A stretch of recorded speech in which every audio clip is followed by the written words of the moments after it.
When you spend years caring for others, you are called kind. When you give the last of your money, you are called generous. When you do laundry, cook, babysit children while they live their lives, you are called helpful. And when you're inconvenient, they just forget to call you. They threw a party for my great-granddaughter with balloons, cake, pink tulle garlands, with pictures in a ribbon where the happiness looked rehearsed, and in all those pictures not a single memory of me, though it was in my house that her footsteps first sounded across the floor. It was my arms that rocked her at night while her mother tired of mothering in screens and cocktails. I didn't make a scene. I didn't cry. I didn't call asking why. I just opened the drawer. I took out a folder. And I took one single step that they never saw coming. If this story resonated with your soul, click subscribe and let me know in the comments which city or country you're listening from. I'm truly curious to know where you're tuning in from. My name is Martha Winslow. I was 81 years old and had spent most of my life in a small town outside of Des Moines, Iowa. I worked as a school librarian for over 40 years, the kind of job that suited me, quiet, dependable, surrounded by stories. After I retired, I stayed in the same brick house where I had raised my son and later helped raise my granddaughter. It wasn't grand, but it was mine, and I filled it with books, framed photographs, and the kind of silence you learn to love when everyone else has moved on. That morning began like most others. I brewed a pot of coffee, fed my cat, and read the newspaper with the radio playing softly in the background. I liked routine. It gave the day shape, structure, and at my age, anything predictable was a comfort. It wasn't until early afternoon, after I finished folding laundry and sat down with my tablet, that something caught my eye. A notification blinked on the screen. A photo shared by my granddaughter. I tapped it without much thought, and there she was, my great-granddaughter Lucy, smiling from ear to ear, wearing a sparkly dress and a tiara, too big for her little head. The caption read, "Our sweet Lucy turned 6 today, magical day with our people, I stared at the image, my finger frozen on the glass. Behind her were balloons, decorations, a table stacked with gifts, a cake shaped like a castle. There were other photos too. Her parents, my granddaughter, and her husband, beaming as they helped her blow out the candles. Friends, neighbors, even distant cousins I barely knew, but not me. I wasn't in a single photo. I wasn't mentioned. I hadn't even known there was a party. At first I thought maybe the celebration was scheduled for later, that I'd missed an early post. I checked my messages. Nothing, no text, no call, no email. I scrolled through my calendar, wondering if I had somehow marked the wrong date. But no, this was the day. Her actual birthday. And I hadn't been invited. I tried to rationalize it. Maybe it was small. Maybe they assumed I wouldn't want to come, but the photos told another story. There were at least 20 people in the background of one shot, all smiling, all gathered around Lucy. It wasn't a quiet family dinner. It was a party, a celebration, and I hadn't been included. I felt something tighten in my chest. Not pain exactly, but something heavier, a weight pressing inward. I sat very still, trying to understand what had happened, trying to figure out what I had done to warrant being forgotten, or worse, deliberately excluded. Memories came rushing in. I remembered holding Lucy the day she was born, swaddled tightly in a pale green blanket, her tiny face wrinkled and red. I remembered walking her up and down the hallway when she couldn't sleep, humming lullabies until she finally closed her eyes. I remembered babysitting for hours while her mother went back to school, packing snacks and reading bedtime stories. staying up late when she had a cough just to make sure she was breathing steadily. I remembered all the little things, the invisible things, the things no one ever thanks you for, the kind of love you give because it's woven into your bones, the kind that doesn't ask for recognition but still hurts when it's ignored. I turned off the tablet and sat in silence for a long time. Outside, the trees were bare. The wind carried a chill that made the windows creak. I listened to the house settle around me, the quiet hum of the refrigerator, the occasional crack of old floorboards. Everything was still. Everything was ordinary. Except now, something inside me had shifted. It wasn't just about a party. It was about erasure, about being left out of a moment I should have been part of, about not being seen. I stood up slowly and walked into the kitchen, made another cup of tea, even though I didn't want it. Just something to do with my hands. I thought about calling them, asking why, pretending I had seen the pictures by accident, but I knew what the answer would be. Or rather, I knew the tone, the casual brush off, the shallow apology, the "we thought it would be too much for you," or "it was all so last minute."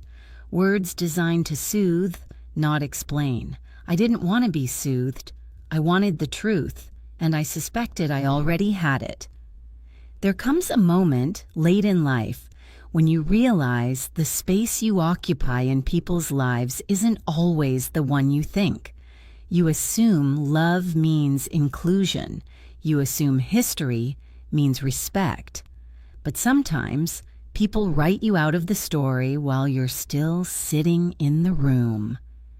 I placed the untouched cup of tea on the counter, walked back to the living room, and sat down again in the chair by the window. The light was beginning to fade. The sun hung low behind the trees, casting long shadows across the floor.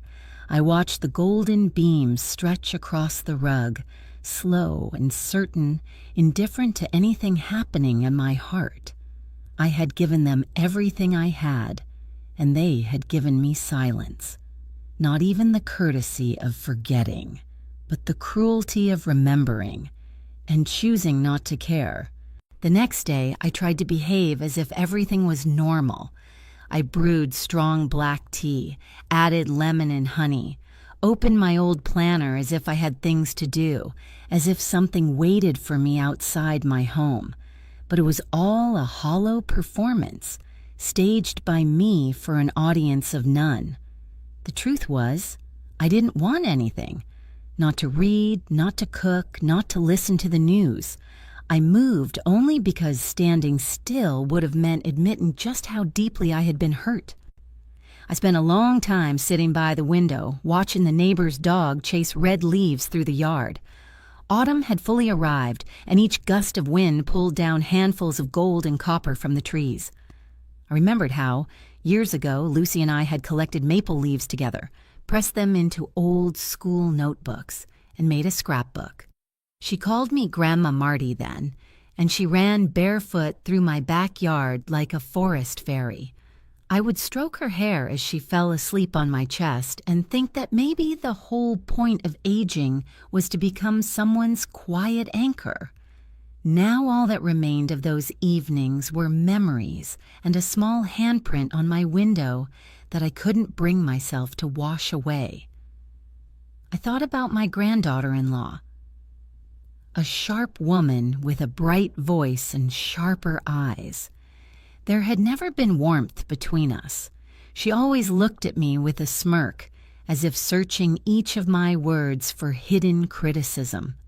I never argued. I complied. I helped.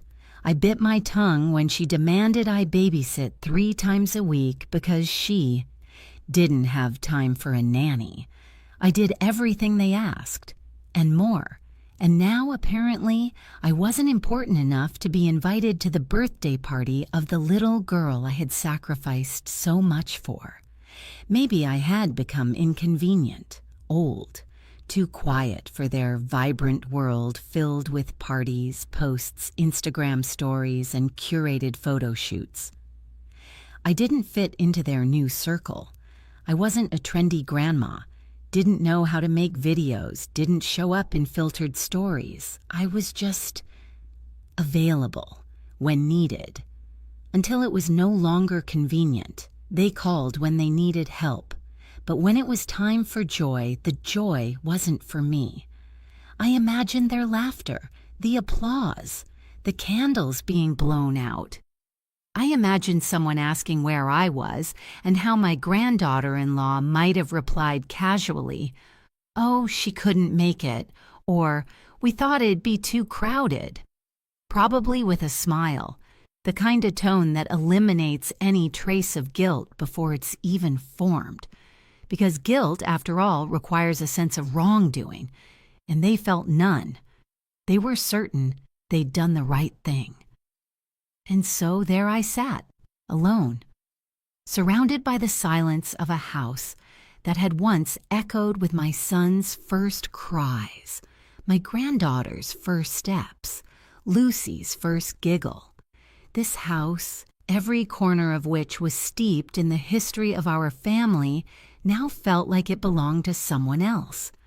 I had become a guest in a place that used to be mine. I recalled a woman from a book club I once led at the library. She said, "Loneliness isn't when you're alone. It's when you're among your own and still feel unnecessary." Back then it sounded poetic. Now it was simply accurate. I turned on the television to fill the silence.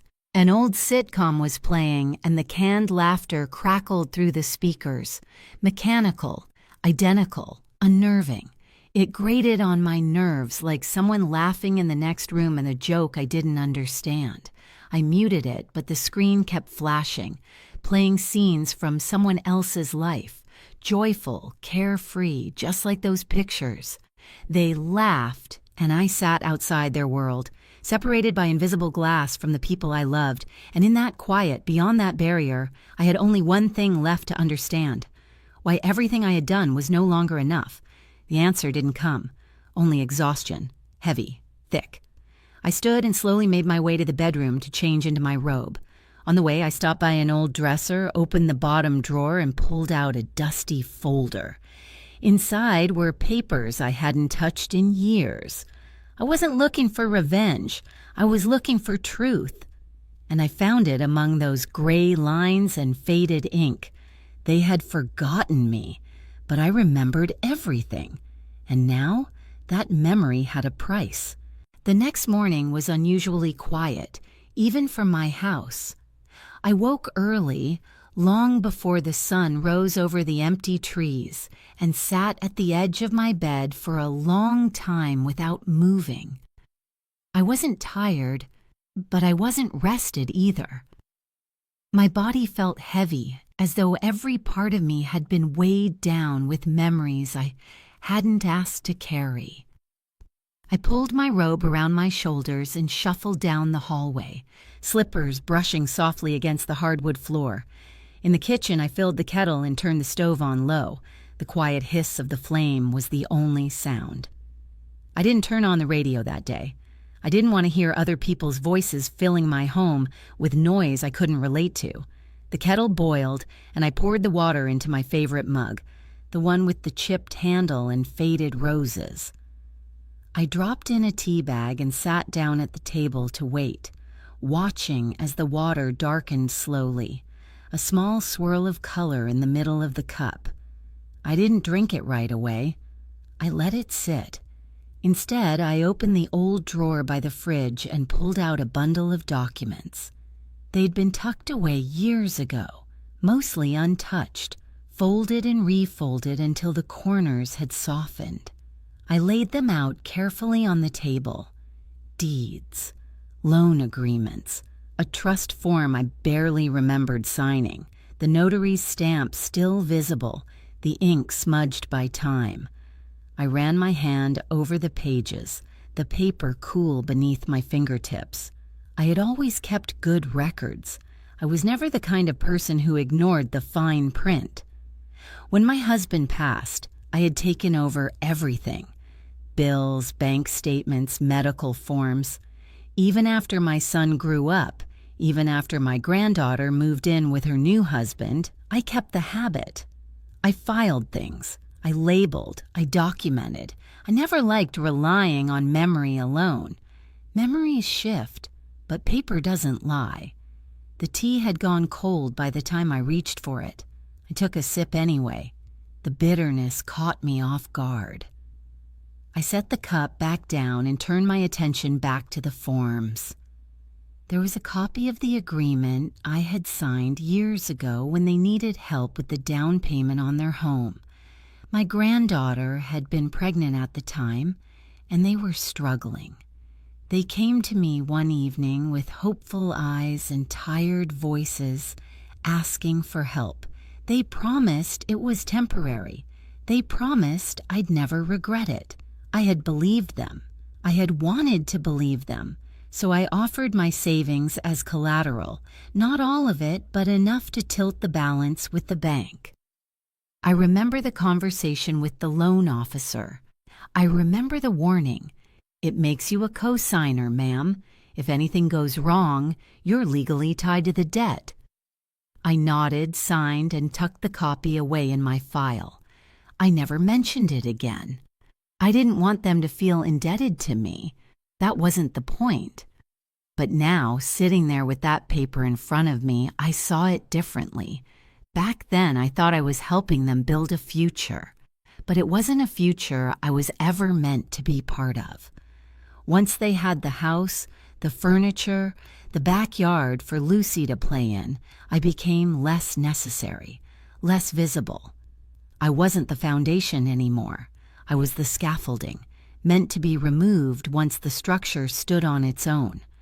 I flipped to the next document, a letter from my lawyer dated 2 years ago. We had created a revocable trust for my estate, including the funds I had put aside for emergencies. At the time, I had asked her to include a clause, something I had insisted on after overhearing a careless comment from my granddaughter.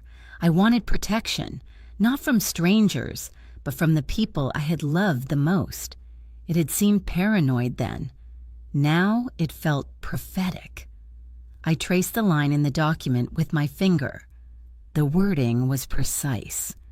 In the event of neglect, exclusion, or breach of verbal familial commitment, the trustee retained the right to reallocate or withdraw financial support, a quiet clause. One sentence buried in a sea of legal language, but it was enough. Enough to act, enough to take back the power I had forgotten I still held. The house was technically theirs, but the financial cushion that kept them afloat, the buffer between stability and collapse, that was still tied to me. I gathered the papers and placed them back into the folder, not roughly, not with anger, just with clarity. I stood, rinsed out my untouched tea, and let the water run for a while, the stream steady and cold. Outside, a bird landed on the fence, pecked once at the wood, and flew away. I watched it disappear into the branches of the maple tree, now bare. The wind pushed against the windows in slow gusts, rattling the old panes. That morning, I didn't feel triumphant. I didn't feel angry. I felt quiet, like a woman who had been sleeping and had finally woken up. They had forgotten me, left me out of the picture, erased my place at the table, but I had not forgotten them. And paper, unlike people, remembers. I moved through the rest of the day with a stillness that felt unfamiliar. Like walking through water where everything is heavier and slower, but strangely clear. There were no frantic decisions, no emotional outbursts, only small, quiet steps, one at a time. I knew that whatever I chose to do next would not be loud. It didn't need to be. The loudest things I had come to learn were often the ones said in silence. I opened my old address book and found the number I hadn't dialed in months. My attorney's name was written in fading blue ink, slightly smudged from years of flipping pages. I stared at it for a while, then picked up the phone and called. Her voice on the other end was calm, professional, with just enough warmth to remind me why I had trusted her with everything. I told her I needed to revisit a clause we'd discussed before, the one we had written quietly, almost hypothetically, as a safeguard. She didn't ask why. She didn't need to. She simply said she would begin the process. I spent the rest of the morning going through my files, organizing, reviewing, making copies where needed. I worked slowly, deliberately. The rhythm of sorting papers, clicking open folders, and sliding documents into place gave me a strange peace. There was something comforting about touching paper that carried weight. Legally, emotionally, historically, it was a kind of proof, a record that I had existed, that I had contributed, that I had mattered in tangible ways. By mid-afternoon, I had everything I needed packed into a large envelope sealed and labeled. I placed it near the door where I wouldn't forget to take it to the post office. Not urgent, but timely. It needed to arrive before the end of the week. There was no rush, no threats, only timing. I brewed a second cup of tea, this time actually drinking it while it was warm. I sat on the back porch wrapped in an old shawl, letting the wind play with the ends of my sleeves. The sun was soft, pale, beginning to dip. I watched the shadows stretch across the backyard where Lucy once played. I could still see her there, in my memory, chasing butterflies with wild hair and bare feet. I smiled, but it didn't reach my chest. Later, I pulled down the old safe from the top of the hallway closet. Inside were things I hadn't looked at in years. Letters from my husband, photos in faded color, his service medals, birth certificates, account statements, the original deed to the family house. I laid them out on the bed like evidence in a quiet case. Not against anyone, just for me, a reminder. My life had been made of 1,000 quiet choices, and this would be one more. I typed a letter that evening, not to them, to the bank, to the trustee, to the insurance company, each with its own tone, professional, measured, complete. I printed them out one by one, signed them in blue ink, folded them carefully, and sealed the envelopes. They sat on the corner of my desk, heavy with intention. After dinner, I walked around the house turning off lights, one room at a time. The click of each switch echoed in the stillness, a small punctuation mark at the end of a long day. In the bedroom, I opened the window just a crack to let the cool air in. I liked sleeping with the breeze, even if it made the room colder. It reminded me I was still alive, still breathing, still capable of change. I pulled the covers up to my chin and stared at the ceiling, where faint moonlight painted shifting patterns through the trees. I didn't know what tomorrow would bring. I didn't know how they would react. Maybe with anger, maybe confusion, maybe nothing at all. But I knew that the world had started to turn differently now. I had nudged it, gently but deliberately, back into alignment, not out of revenge, not even out of pain, but because silence has a weight, and sometimes the only way to survive being forgotten is to quietly remind the world that you are still here.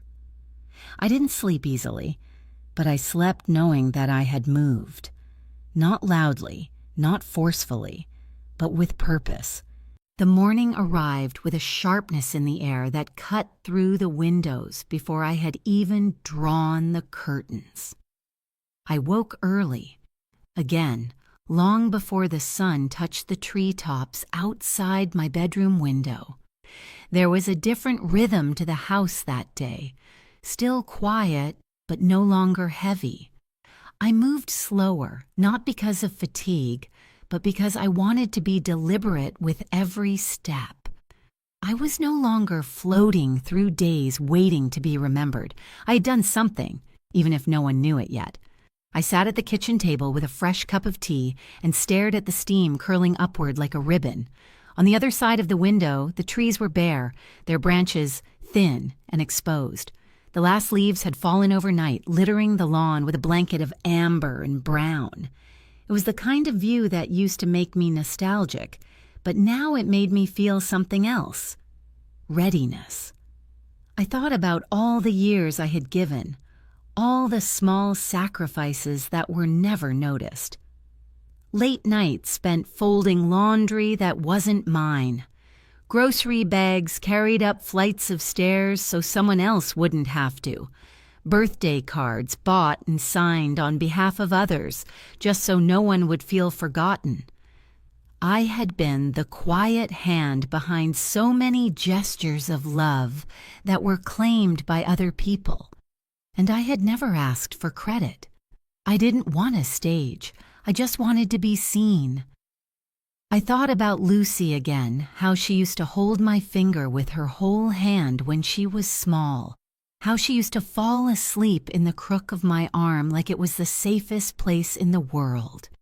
I wondered if she would remember that, or if her memories would be edited by those who thought I had outlived my usefulness. Children remember what they are told to remember. And I no longer trusted the storytellers. I replayed moments that had seemed trivial at the time. The time I dropped everything to pick up my granddaughter from the airport when her flight was delayed and her husband couldn't come. The day I canceled my own doctor's appointment to watch Lucy because they forgot to book a sitter. The time I loaned them money for car repairs without asking when or if it would be paid back. None of it had been grand or dramatic, just the steady drip of love offered without condition. And in the end, it had been taken for granted like a faucet that never runs dry. Now, with the trust frozen, the accounts under review, and the financial support they relied on temporarily suspended, I imagined the calls they might be making, to the bank, to each other. I imagined the confusion giving way to annoyance, and then perhaps, eventually, to fear. And I wondered if they would think of me in that moment, not with warmth, but with recognition. Recognition that I had been more than a convenience, more than a name on a check, more than a background figure in their curated lives. I didn't feel guilt. I'd given them everything I could and then more. What I was doing now was not retaliation. It was clarity. I was lifting the veil of assumption they had draped over me, letting them see the shape of my absence, not just in their home or their parties, but in the very foundation of their comfort. The mail arrived mid-morning. I stood at the front door for a moment before opening it, listening to the faint hum of the delivery truck as it drove away. Inside the small stack of envelopes was a card. I recognized the handwriting immediately, my granddaughter's, loopy and fast. I opened it slowly, carefully, like it might carry something fragile. Inside, a photo of Lucy at her party, her mouth open in a wide, joyful laugh, her cheeks pink with sugar and excitement. Below the image, 3 words, "Wish you came." There was no explanation, no invitation, no apology, just 3 words that dripped with performance. Not meant for me, not really, meant to create a record. Meant to say they had tried. I set the card aside and returned to my tea. It had cooled again. I drank it anyway. That afternoon, I pulled out a notebook from the drawer next to the phone. I hadn't used it in years. It still smelled like old paper and dust. I began to write. Not letters, not statements, just thoughts, memories, fragments, truths. I wrote about the small ways people disappear from each other, not through explosions, but through erosion. Through 1,000 missed calls, forgotten birthdays, unspoken thank yous. I wrote because it helped me understand that I hadn't been erased all at once. It had happened in increments, and now I was simply pulling myself back together in the same way, quietly, deliberately, word by word. By evening, the sky had turned to ash. A dull gray stretched across the horizon, and the streetlights blinked on one by one, like tired eyes opening in the dark. I lit a candle in the hallway, not for mood, but for warmth. Something about the small flame made the house feel less empty. I didn't expect a knock on the door. I didn't expect flowers or voicemails or sudden tears. People who forget don't remember just because they're reminded. Sometimes they double down, rewrite, pretend it was always this way. I had no illusions, but I had something better. I had the past, intact. I had proof. I had pages that bore my name, signatures that couldn't be undone, documents that spoke when I no longer could. I had the power to decide what came next, not for them, but for me. And for the first time in a long time, that was enough. The morning after the trust was frozen, I woke with a strange clarity in my mind, as if something heavy had finally shifted just enough for me to breathe deeper. The house felt colder than usual. I pulled on a thicker sweater and made my way to the kitchen. I didn't turn on the lights right away. I preferred the gray dawn filtering in through the windows, soft and unjudging. I made tea again. It had become more ritual than refreshment lately. Boil the water, select a bag, pour, steep, wait. I stood at the counter as the scent of chamomile rose into the air. My fingers tapped lightly on the ceramic as I stared out the window at the brittle November trees. Nothing had changed on the outside. The street looked the same. The mailbox stood as it always had. The world didn't know what had happened, but I did. I sat down at the kitchen table, my hands wrapped around the warm mug, and I waited. Not for a knock or a call or a headline. I waited for the feeling that would come next. For regret, maybe, for doubt, but none came. What I felt instead was steadiness. That's what surprised me most. Not the silence from them, but the quiet inside myself. Mid-morning, the first call came. The phone rang 3 times before I picked it up, glanced at the screen, and let it ring itself out. My granddaughter. I watched her name disappear from the screen like a tide pulling back.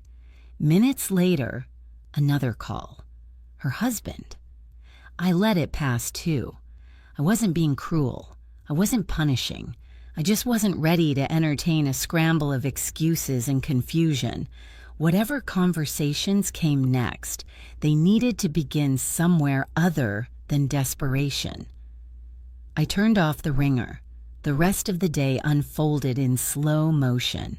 I did the laundry, folded sheets, dusted the baseboards, wiped down the picture frames in the hallway. Lucy's face smiled at me from one of them, taken years ago at a pumpkin patch, her cheeks smudged with dirt and joy. I paused there for a long moment, not because I was sad, but because I wasn't. That photograph reminded me of a time when everything still felt real, when I was more than a favor or a background figure. I remembered how tightly she held my hand that day, how she insisted I carry her even when she was perfectly capable of walking. That weight had once been the most precious burden in the world. By afternoon, the silence on the other end of the calls turned into texts, then emails. I didn't open them. I didn't need to. I could imagine their content. Panic laced with politeness, concern wrapped in justifications. I had been alive long enough to know the cadence of regret when it was born of consequence rather than conscience.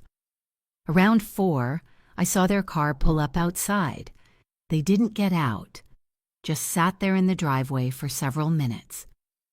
I stood behind the curtain, watching without revealing myself. Eventually, the passenger door opened.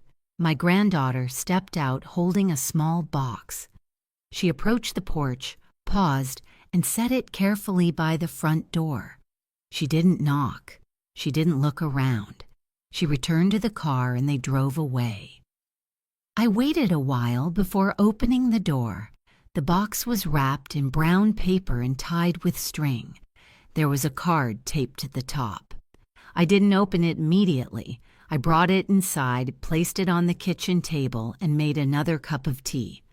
Only after sitting down again did I peel the tape away. Inside the box was a photo album, a new one.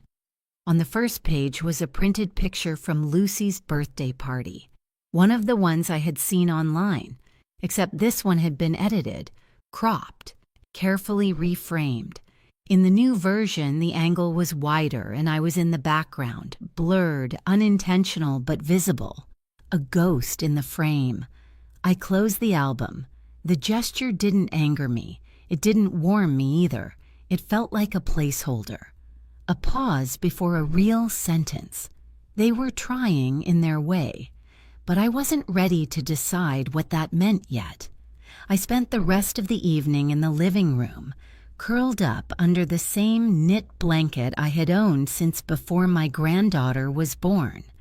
The television stayed off. I lit a candle and listened to the wind brush against the windows. They had always assumed I would be here, no matter what, that my presence was a given, like a porch light left on just in case. But porch lights don't burn forever.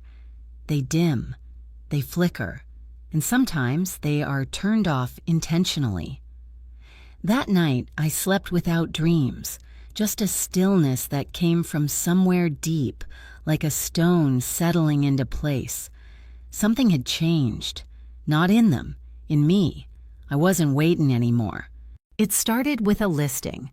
I saw it by accident, really. I wasn't searching for it, just browsing out of habit, scrolling through the real estate section of the local paper while sipping my morning tea. But there it was, the house. Their house. The one I had helped them buy. The one they had filled with new furniture and glassy white smiles. The one I hadn't been invited to for almost a year. Listed. With bold letters that read, "Motivated sellers, price to move." My eyes didn't leave the page for several minutes. I reread the listing again and again as if the words might rearrange themselves into something less final. But they didn't. The address was unmistakable. The same tree-lined street. The same number etched into my memory from forms and envelopes and bank paperwork I had filed away long ago. My hands rested on the table, fingers trembling slightly, not from shock, but from something quieter, confirmation. I folded the paper and placed it beside my tea. The warmth had long since faded. Over the next few days, the listing spread online. A photo of the exterior, fresh white siding, a wreath still hanging on the front door, flower beds carefully manicured.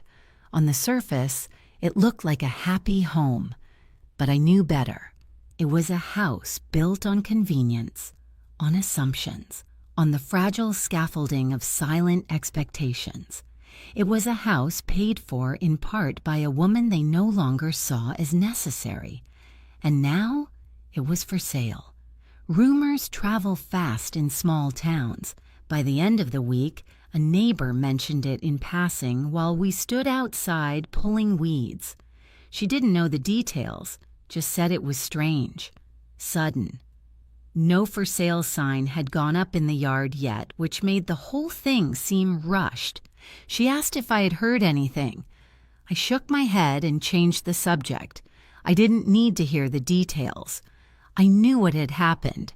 Without the trust funds accessible, without the financial safety net they had come to rely on, they had slipped into something they hadn't planned for. The mortgage payments were likely too high to manage on their own. The lifestyle they had maintained, the school tuition, the new car, the backyard renovations, had never truly been theirs to afford. It had been borrowed, not just from banks, from me, and now the illusion was unraveling. Part of me expected them to reach out again, to explain, to offer context. But after the card and the photo album, nothing else came. Just silence. I imagined they were too embarrassed or too angry, or maybe they still didn't fully understand how everything had changed so quickly. But I did, because I'd seen it coming for years. The casual requests that became expectations, the emotional distance that grew with every favor fulfilled. They had stopped seeing me as a person and started seeing me as a function, an account, a convenience, a background figure, until I wasn't. And when that function ceased to serve them, their world tilted. I wasn't gloating. I didn't feel triumphant. In truth, I felt a kind of grief, not for the house, not even for them, but for what it symbolized. It had once been a promise, a new start, a shared belief in something stable. And now it was just a paper house, crumbling at the edges because no one had cared enough to reinforce the foundation. The idea that they might have to leave it, the living room with the tall windows, the nursery I had helped paint, the kitchen where I had once stirred soup while Lucy sat on the counter swinging her legs, felt surreal, but there was no undoing it. Paper doesn't cry, it just folds. I wondered if Lucy understood what was happening, if she noticed the tension, the hushed arguments, the sudden change in routine. Children notice more than we think. I imagined her asking questions, sensing the stress in the air, missing things she couldn't quite name. I hoped they would be honest with her. I hoped they wouldn't make me the villain in their story. But even if they did, I knew the truth would remain in the spaces between the facts, in the documents signed, the dates recorded, the balance sheets adjusted. I hadn't acted out of spite. I had acted out of necessity, to remind them, and perhaps myself, that support is not the same as obligation, that love is not license. The listing stayed up for weeks, price reduced. Then again, open house this Saturday. Each update like a heartbeat, marking the slow retreat of a dream they never fully appreciated. I watched from a distance, not through binoculars or gossip, but through the quiet certainty of someone who had already mourned the loss long before the walls began to fall. I didn't need to drive by. I didn't need to peek through windows. I had lived through the dismantling already, in phone calls not made, in invitations not sent, in names not spoken. It was never just a house. It was proof that even the sturdiest structures will collapse when built on a foundation that forgets who laid the first brick.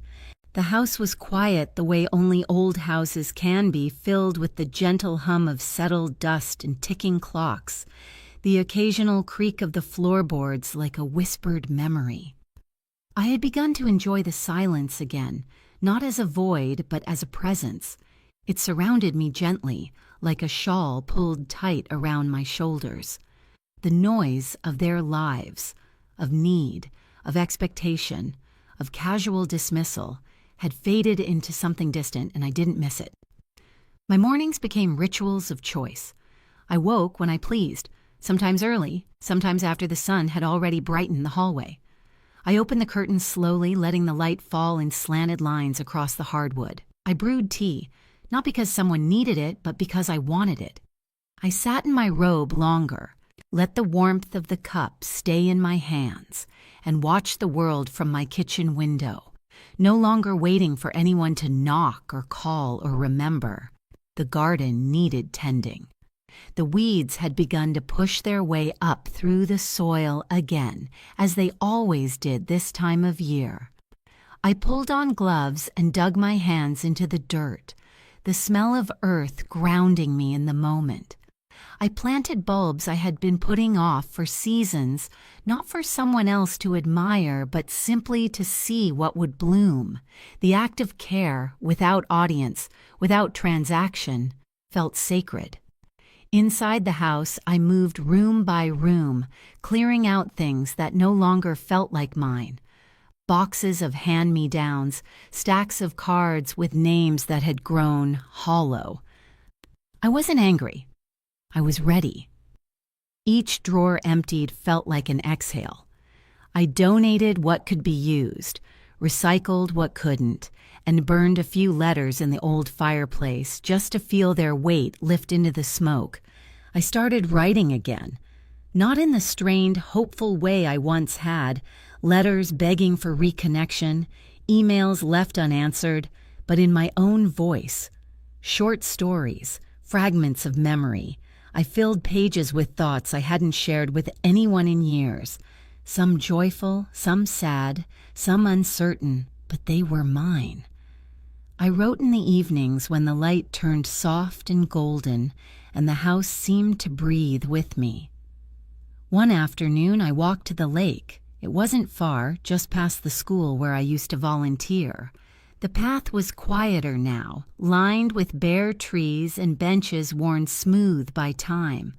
I sat for an hour on a bench near the edge of the water, wrapped in a scarf, the wind cold against my face.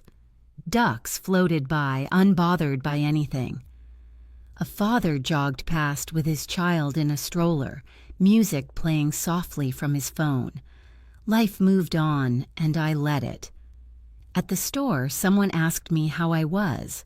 I smiled and said I was fine, and for the first time in a long time, it was true.